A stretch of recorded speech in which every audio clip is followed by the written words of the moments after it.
guys, I'm Layla. Welcome to Raid Lore Stories. Today's lore story is going to be for Septimus, and I hope you enjoy this. Sir Septimus is one of the wealthiest nobles in Karok. He's the Golden Knight, a friend to princes and paupers alike, the protector of the innocent, the upholder of the righteous, and the slayer of giants and monsters. He is the wielder of a holy broadsword of prodigious size and sharpness, gifted to him by no less a figure than a Lightbringer of Lumea. Septimus makes all of these claims regularly. Most of his fellow knights and bannerlords agree only with the first one, that Septimus is indeed one of the richest men in Karok. If the knight himself is to be believed, he certainly did not start life that way.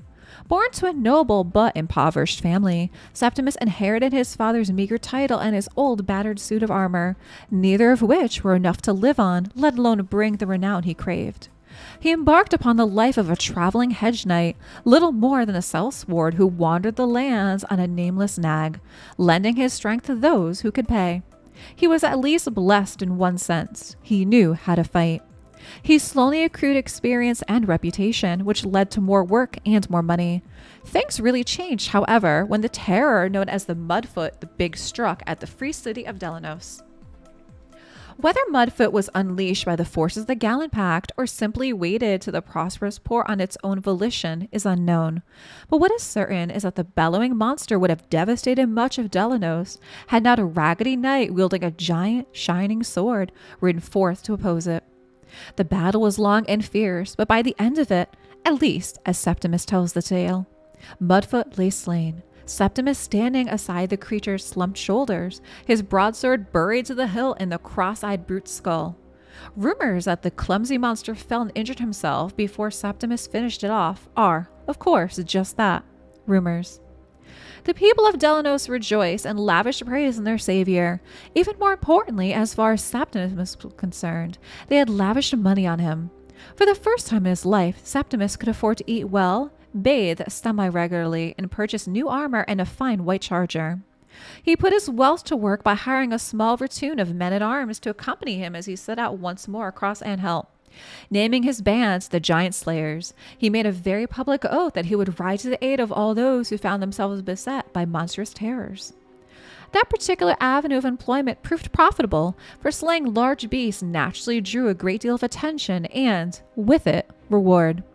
Septimus's platoon grew, allowing him to concentrate on the money rather than the fighting. His wealth increased, helping by the fact that he was sure to pay traveling troubadours to spread stories of his famous exploits. He soon funded and led other expeditions, vanquishing everything from huge lizards to the hulking ogre king Stegorax.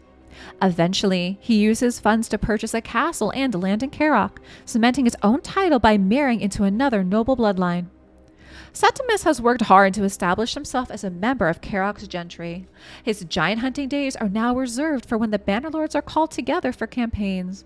Though it is said he still makes a great deal of money from his old platoon, who continue to hire out their services as monster killers under the command of Septimus's old right-hand man, Davo Two Eyes. Indeed, how much of Septimus's wealth is truly legitimate remains a point of debate.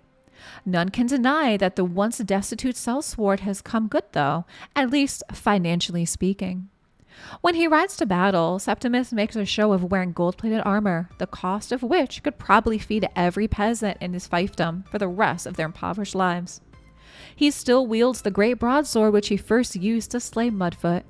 There are strong claims it is not a holy gift from the servant of Lumea, as Septimus makes out, but a weapon forged by, and once belonging to, the chief blacksmith of Delanos, Mikhail Strongstrike. According to Mikhail, Septimus stole the blade in order to fight Mudfoot, and in the aftermath of his victory, no one would listen to Mikhail when he demanded its return. It seems the blacksmith has neither the funds to fight Septimus in the courts, nor the influence to recruit a band foolish enough to steal it back.